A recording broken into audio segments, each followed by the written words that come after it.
ご視聴ありがとうございます。今回は JR 中央線のとある跨線橋のご紹介です。90年以上経過する施設の持つ意味と、この施設が迎える未来を解説します。真下を走る列車の秘密と、車両センターの横ならではの光景にも注目です。その跨線橋の最寄り駅が、起点となる東京駅から 24.1 キロの三鷹駅です。駅の上り方では、通勤電車を12両編成に増強する工事に付随したポイントの移設工事が行われています。ここでは通過列車も含む全ての列車が減速しています。三鷹駅は中央線各駅停車の終点でもあり、1日10万人近い乗車人員を誇ります。今回ご紹介する跨線橋は三鷹駅の西およそ500メートルの場所にあります。南口を出て数分歩くと、駅前にあったような高いビルは減り、静かな道路が続きます。そして、真横で列車が入れ替えを行うそばに、その跨線橋が佇んでいます。この跨線橋が、今回ご紹介する、三鷹跨線人道橋です。一見してわかる、古いレールを大量に用いた構造が特徴です。この跨線橋が設置されたのは、今から90年以上前の、1929年。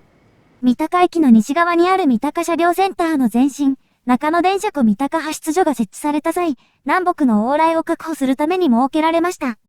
それ以降、この跨線橋は当時の姿をほぼ保っています。ただし、最寄りの三鷹駅が開業したのは、跨線橋が設置された翌年、1930年のことでした。今では中央線有数の拠点駅ですが、開業は線内でも遅い方だったのです。ちなみに、線の南側の道路には、電車庫通りの名称があります。早速、階段を上がってみます。点字ブロックもなく、段のへりにも滑り止めの部材などはありません。塗装されていない部材の多くには錆が浮いており、段のへりには欠け落ちているところもあります。欠け落ちているのは角の部分だけではありません。階段の一番上には周囲にテープが貼られた場所もあるのです。跨線橋の全長はおよそ90メートル。三鷹車両センターの留置線と中央線の本線をまたいでいます。跨線橋の柱だけでなく、横や上にある部材にも古いレールが多用されています。今歩いているあたりの真下には車両がありませんが、それはこの跨線橋の位置によるものです。この跨線橋があるのは、車両センターのうち、留置線がある程度合流した部分。留め置かれている車両からは少し離れていますが、そのために車両センターのほぼ全体を見渡すことができ、車両の正面も見られるのがポイントです。ただし、金網が細かいので、そこは注意が必要です。この車両センターには、中央総武線各駅停車で運用されている E231 系650両が配置されているほか、運用の関係から乗り入れ先の東京メトロの車両が留置されていることもあります。時には、営業列車では運用されない快速線を改装されるところを見ることもできます。北側の2線だけは他よりも長く、10両編成を2本並べて留置することができます。そのため、ここだけは跨線橋の真下に車両が留置されることがあるのです。さらに進んだ先で、中央線の本線をまたぎます。この部分は周囲が補強されており、側面のフェンスも頑丈になっているのが特徴です。駅から500メートルほど離れているものの、分岐器が真下にもあるため、列車が通過するときには迫力あるサウンドが味わえます。そして、このミュージック音。これは、特段珍しい光景ではありません。高架化された区間も多い中央線において、車の影響を受けることなく列車を見下ろせるところは、今や数えるほどしかありません。中央線の本線と車両センターの車両を同時に眺められるのは、もちろんここだけです。そのような事情もあってか、通過する列車の大半が、ミュージックホーンや警笛を鳴らして通過するのです。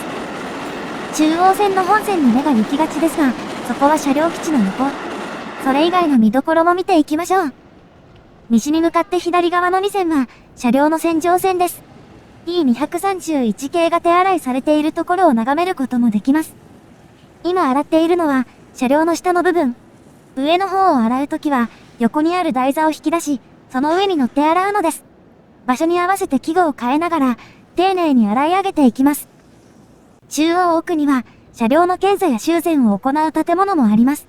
中の様子はよく見えませんが、道路から見える場所には、このような器具がありました。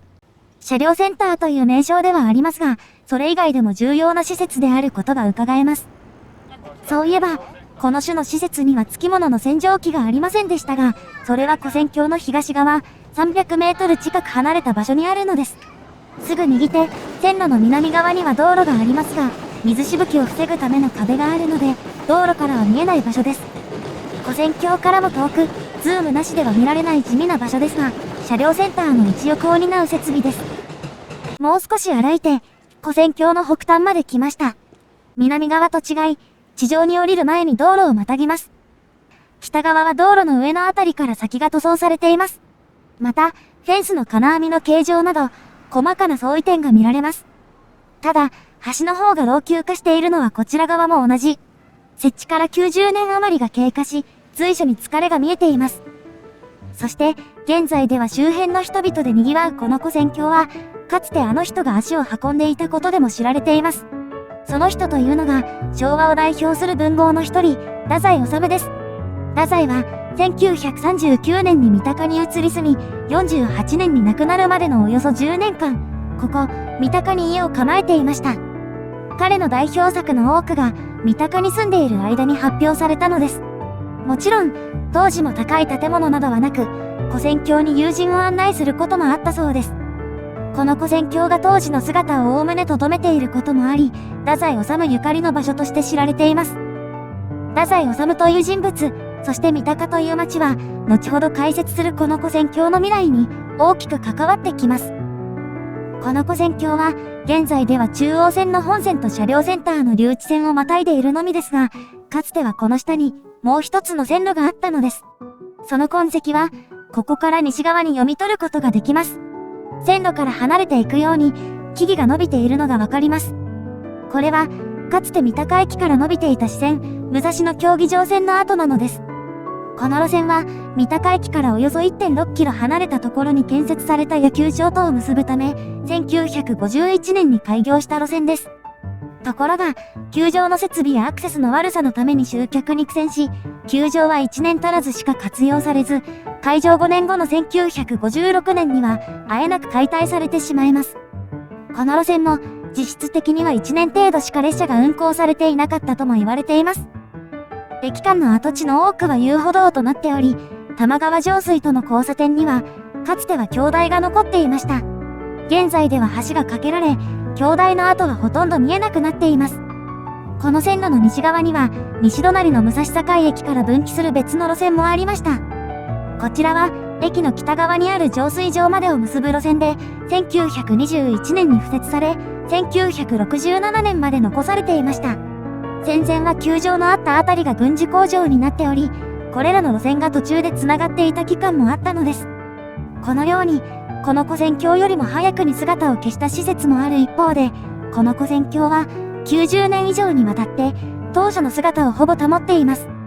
このまま末永く残るように見えますが、この古戦橋の終焉はゆっくりと、しかし確実に近づいているのです。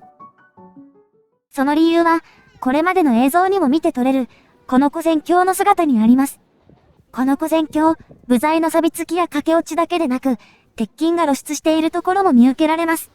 そして1929年当時からほとんど変わっていない古いレールを組み上げた構造は似たような構造の古戦橋と比べても随分頼りなく見えます。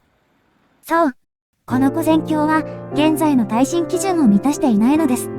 そのことが理由で災害時の通行は禁止されています。古戦橋のたもとにはその旨の注意書きも掲示されています。この古戦橋は鉄道施設としてはほぼ使用されていませんが、現在に至るまで JR 東日本が維持管理を行ってきました。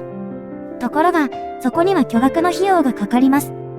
経営環境の悪化に見舞われた JR は、三鷹市に古戦橋の譲渡を提案します。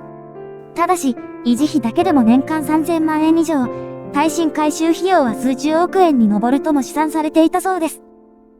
簡単には工面できない金額ですが、この古戦橋に万が一の事態が起きることは、中央線の運行に影響が出ることを意味します。改修しないまま残しておくわけにはいかないのです。しかし、耐震改修によって古戦橋の姿が大きく変われば、太宰治ゆかりの地でもあるこの古戦橋の歴史的価値が大きく低下することを意味します。歴史的価値を守るため、この古戦橋をなるべく元の姿で残すこと。そして安全性向上のために耐震改修を行うこと。この2つは両立できそうにありません。この古線橋から200メートル余り東には1969年にすでに地下道が設置されています。冒頭のカットに外観が映っていたこの地下道、階段の傾斜は緩やかで自転車も通れます。今年8月、三鷹市は古線橋の撤去に同意する書面を JR に送付しました。こうして古線橋の廃止、撤去が決まりました。廃止と撤去の具体的な時期はこれから決められる予定です。撤去費用の工面や工事計画の策定にもある程度の時間が必要です。ただし、これまでの経緯からして方針が決まればできる限り撤去が急がれることは間違いなさそうです。最後の日は確実に近づいています。